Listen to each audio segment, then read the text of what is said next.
आप रास्ते पर स्कूटर या कार लेकर जा रहे हो और सामने से आती कार या फिर बाइक के साथ आपकी टक्कर हो जाए तो वह एक आम हादसा है।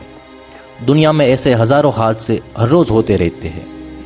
एक ही रोड पर आमने सामने आने वाले वाहन एक दूसरे से टकरा जाए तो हमारा दिमाग उस घटना को समझ सकता है, क्योंकि रास्तों की चौड़ाई लिमिटेड होती है और दिन प्रतिदिन वाहनों की ट्रैफिक बढ़ रही है।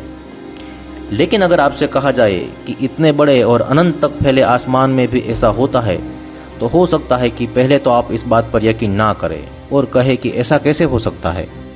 आसमान तो बहुत बड़ा है, भला आसमान में दो हवाई जहाज कैसे टकरा सकते हैं। लेकिन अफसोस कि ऐसा सच में हो चुका है, और हैरानी तो आपको तब होगी जब आपको पता चलेगा कि ऐसा हमारे देश भारत में हुआ था। करोड़ों मील के आसमान में दो हवाई जहाज आमने सामने आ जाए और वह भी एक ही जितनी ऊंचाई पर, यह तो बिल्कुल ना मानने वाली बात है। लेकिन अफसोस कि भारत के हरियाणा राज्य के आसमान में ऐसा हो चुका है। यह बात है 12 नवंबर सन 1996 की। दिल्ली के इंदिरा गांधी इंटरनेशनल एयरपोर्ट पर air traffic operator BK Datta हवाई ट्रैफिक को संभाल रहे थे। 12 नवंबर की शाम को 6 बजे सऊदी अरेबियन एयरलाइंस के बोइंग 747 हवाई जहाज को सऊदी अरबस्तान के तहरान के लिए निकलना था। सऊदी अरेबियन एयरलाइंस के इस प्लेन में मुसाफिर और केबिन क्रू के समेत कुल 312 लोग थे।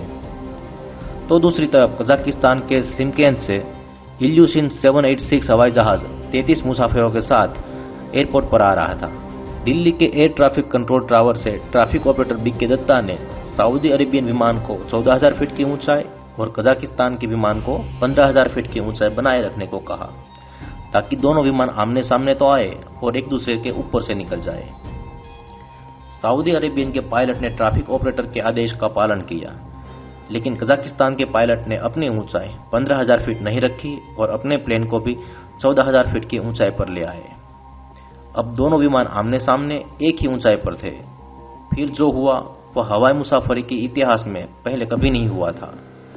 हरियाणा की चरखी दादरी कॉलोनी के नजदीक के हवाई क्षेत्र में यह दोनों विमान के बीच भीषण टक्कर हुई। बहुत दुख की बात है कि इस अकस्मात में दोनों हवाई जहाज में से कोई नहीं बचा। सभी 349 लोगों ने इस भीषण अकस्मात में अपनी जान गंवाई। इस दुखद अकस्मात की निष्पक्ष जांच के लिए जस्टिस आरसी लाहौटी के अंडर में एक जांच कमीशन बिठाया गया था।